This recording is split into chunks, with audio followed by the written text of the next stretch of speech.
Hi, my name is Paul Feiner. I'm the Greenburgh Town Supervisor, and this program is definitely going to be of interest to anyone who's planning a summer vacation and going to be flying to your destination. Because you could plan a dream vacation and sometimes things don't always go right. There could be airline delays, which we've been seeing on TV a lot of recently. There could be airline cancellations. Your luggage could be lost. And I don't want to be Mr. Doom and Gloom, but with us today is Bruce Jonas. And Bruce has a company called Airline Comp Hub. And the goal of what you're doing is to help people when they have airport-related or airline-related problems. Right. That's so interesting because I bet you're probably one of the most popular people around, especially for anyone who travels. Could you tell us a little bit about yourself and about this new initiative that you have? No, sure. I'm a copywriter and marketer in my career, and so I've spent a lot of time writing to specific audiences for specific purposes. And a couple of years ago, I was flying, and my flight got canceled, the second leg. And I had to get on my own to the final destination. And so I had to pay a lot of money out of pocket. And the airline wouldn't give me that money back, even though it was so clear that they owed me money, and it still took months for me to get the money back from them. And it was such a frustrating experience. And I was writing a lot of emails because, there are very few phone numbers to call anymore. And so I was writing a lot of emails, and I saw what was effective and what wasn't. And then a couple of years later, a cousin of mine had a different experience, but the monitor in front of her, the screen on the seat in front of her, wouldn't turn off on a red-eye flight. And they wouldn't reseat her. And so she didn't get any sleep, really, on the red-eye flight. And I said, well, what are you going to do about it? And she said, oh, there's nothing. There's nothing you can do about these things. And I thought, well, no, that's not true. And the airlines probably count on people just not bothering when things go wrong. I mean, even when they're owed money or an explanation or miles or something like that. And I thought, well, there's got to be a way to help people who maybe don't want to bother, don't know how to do it. It's like they're really upset, and then they just kind of go on. And so then also the airlines just have a bad reputation.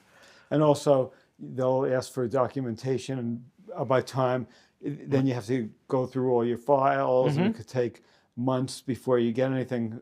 You might be successful if you're persistent, but if you're not persistent, it's much harder. Yeah. So what does Airline Comp Hub do for people? Well, so I thought, okay, how can it be easy and effective for people to do something when they're owed money or miles or something? So I created the site where you can type in what happened, or you can just speak. Because it's funny, when I started asking people about this, everybody said, oh yeah, I had this horrible experience last year, but I didn't bother. I didn't know what to say about it. And then I say, well, what happened? And they go into this beautiful speech about exactly what happened and said perfectly. So I also made it speech compatible. So you can just say and tell us. And so you'll answer a few questions. It's a very simple format. What airline, what went wrong, just push buttons and select from categories. And then I created an engine that will take that input and knows it'll recommend what you should ask for based on the severity of the complaint, perhaps the class of cabin that you are in. So it'll make that recommendation, and then it will take all of that input and create a claim letter that is optimized for the way airlines respond to claims. Is this sort of like an AI? It's an AI, but it's not the same as just going to ChatGPT, because I engineered it to write in a certain tone. Because if you want to get compensation, you're not just venting, right? It's the airlines look at certain factors to determine whether they should give compensation and how much compensation to give. So I've tailored it to address what the airline needs to hear to give you compensation. The big advantage is, I guess, you're doing a lot of the work that normally would take people a long time. Yeah, one of the worst things, and I say this having written a lot in my career, one of the worst things in the world is the blank screen, right? And how do I start? Where do I write?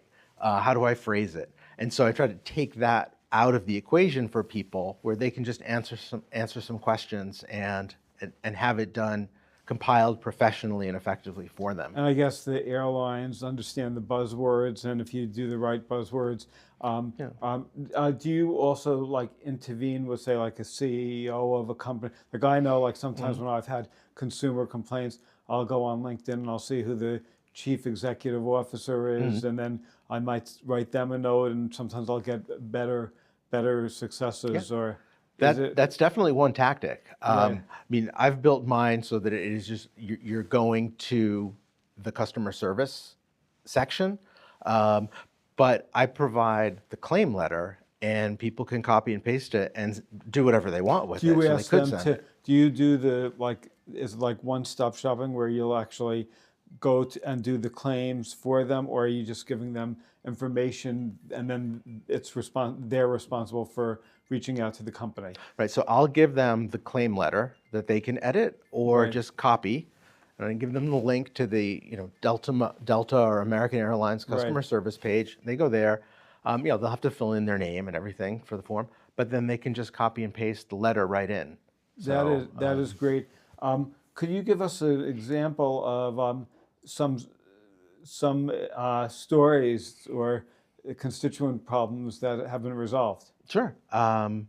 Somebody was in Fort Lauderdale flying back to here last August, and it was 90-something degrees in Fort Lauderdale, and the plane sat on the tarmac for 2 hours. And that's unbearable because the air conditioning wasn't on, right? And so just wrote a letter to United saying sort of what the problem was, what the effects were, and got a letter back fairly quickly from United saying, okay, well, we're very sorry, and here's a $50 credit for a future flight. So, What if it's if somebody, say, goes on JetBlue and the TV screen doesn't work or the internet doesn't work? Could they be entitled to refunds? yeah, definitely. And I think the thing is, you'll only know if you ask, right? And so, and you have to have the right ask, right? So you can't go in and say, I want 50,000 miles because the internet wasn't working on the flight. But the way I've set everything up is that it's not just, hey, the internet wasn't working on my flight, I want X. But to talk about, I was planning on to talk about the impact also that the problem had on you.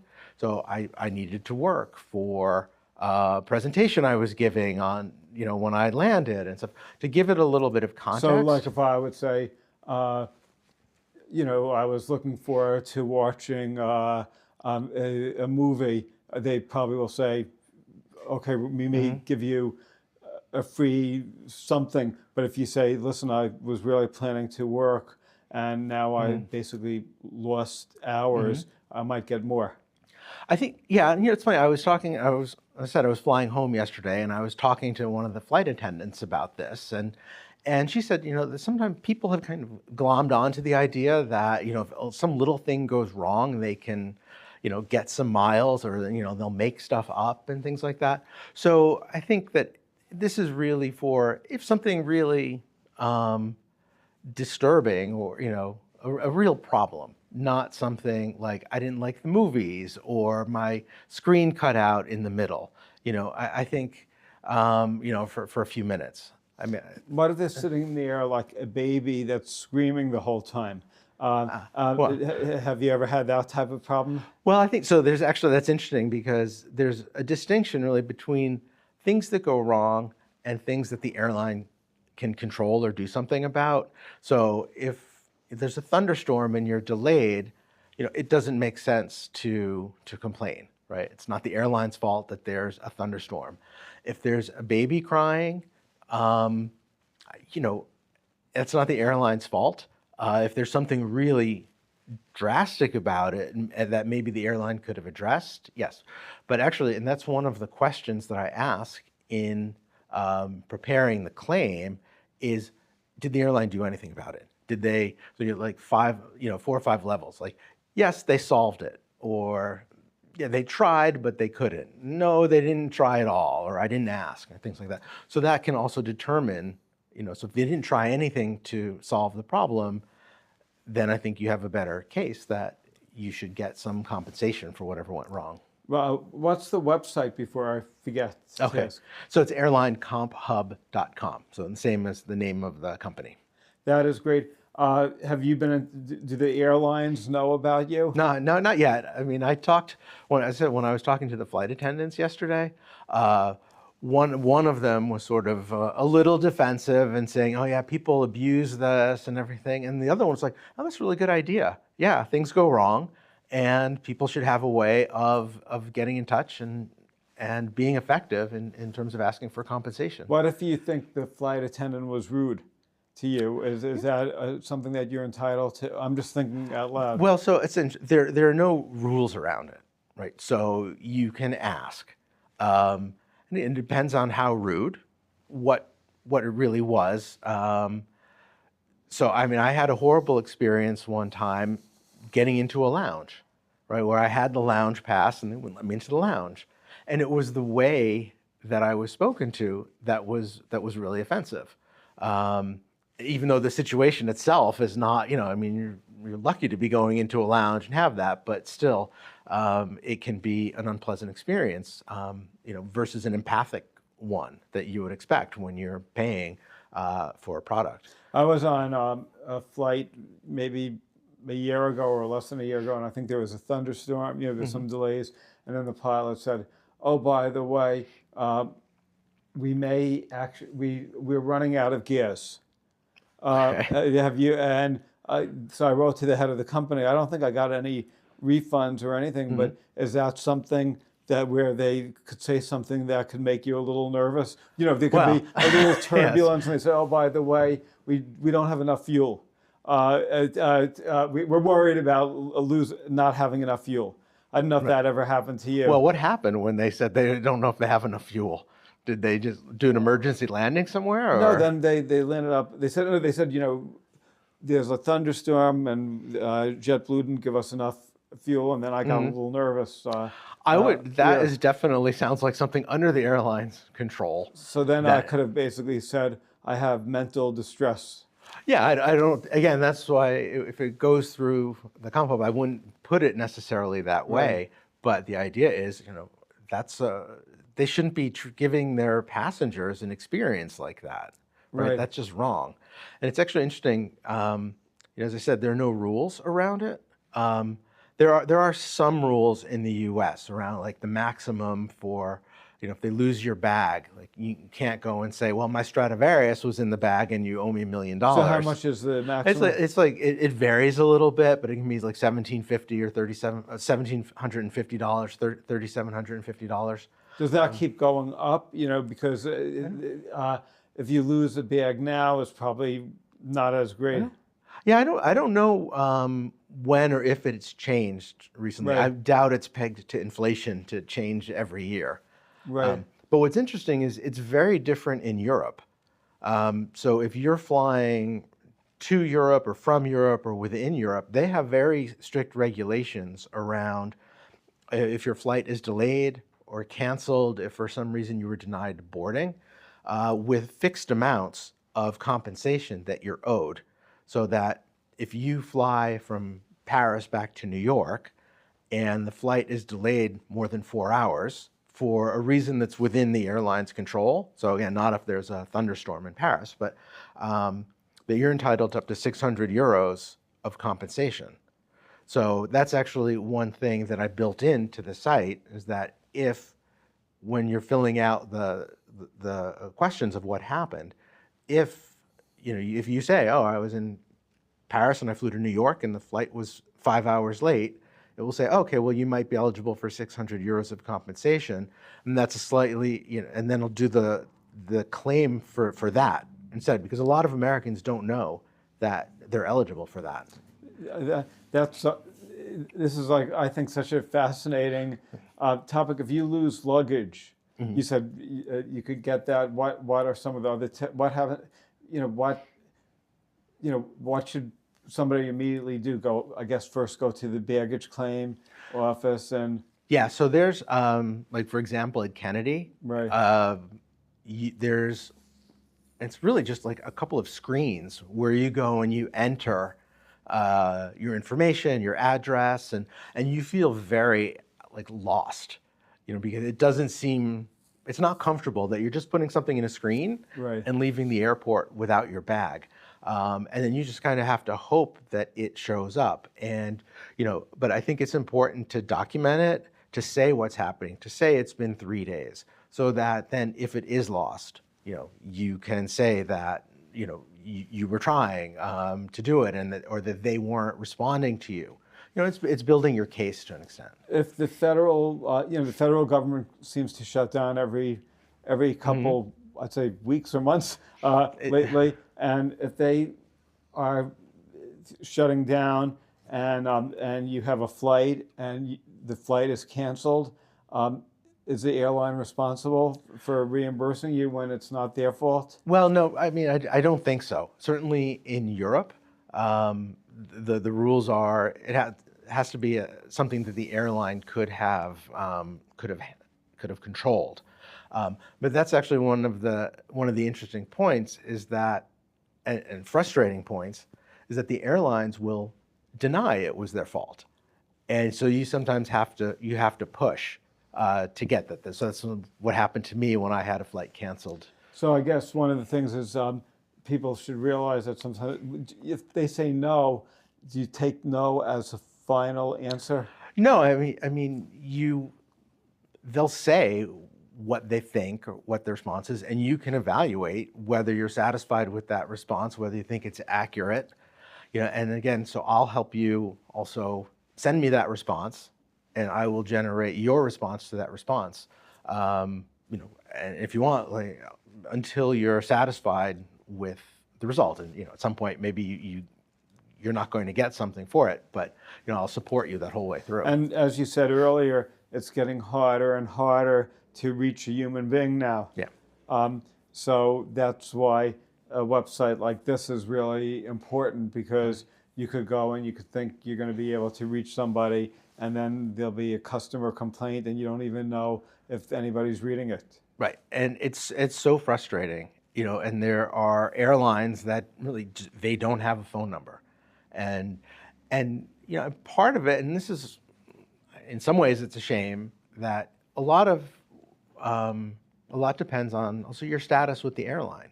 So if it's the first time you've ever flown with the airline, you might not get the same response as if you're a frequent flyer. Right. But yeah, that because doesn't mean I know, my wife goes on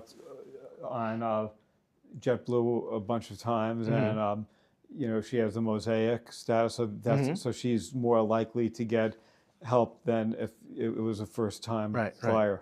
And so I really think that I'm trying to help maybe the family that was flying back from Orlando and had a problem, and doesn't necessarily, they're not frequent flyers, so they don't necessarily know what to say or who to say it to or to write to the CEO.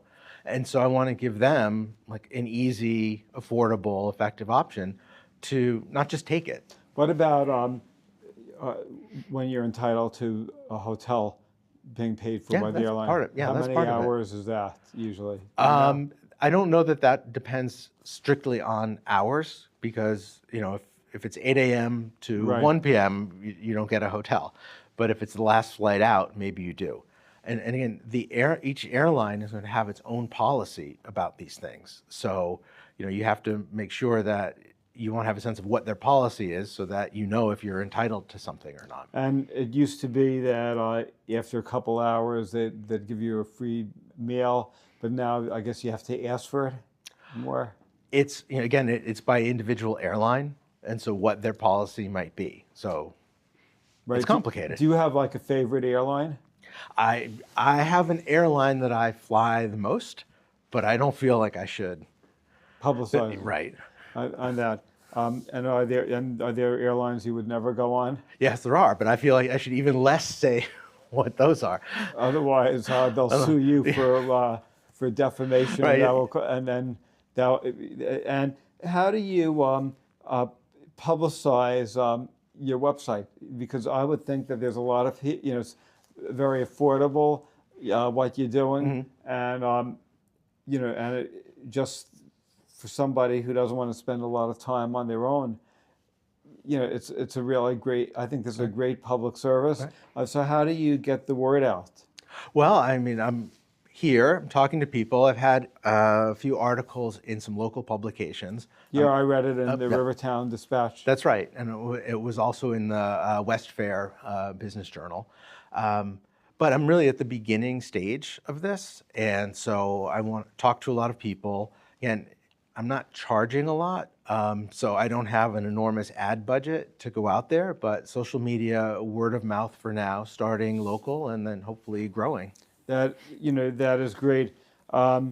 So if somebody is watching this program and they have a flight, but they haven't had a problem right now, is there anything that they could do to prepare for the worst? Well, there isn't a statute of limitations on these things. So even if you had something that happened last year, there's no reason why you can't say something now. Oh, do you have, I just thought of something else. Yeah. Let's say your flight is canceled. Mm-hmm.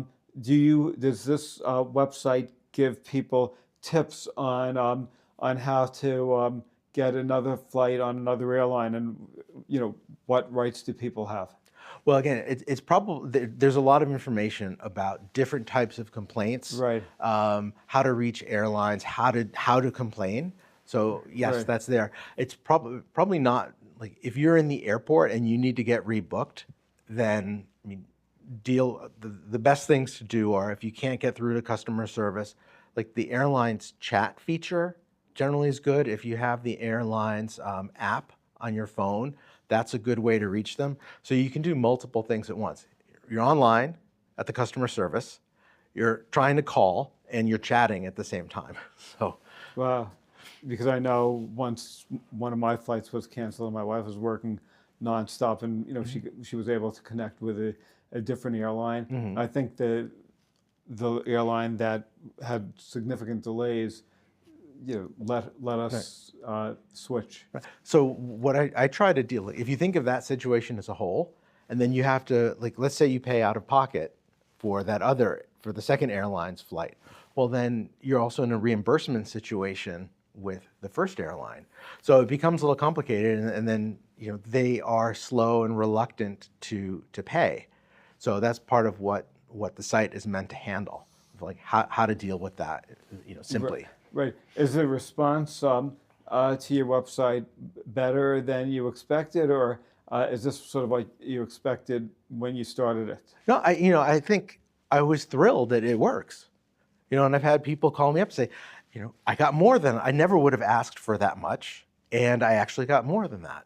And so it's amazing that if you can press the right buttons, if you know what to say, the right tone, the right request, you get results. You were mentioning that you use sort of something similar to like AI, although it may not be exactly AI.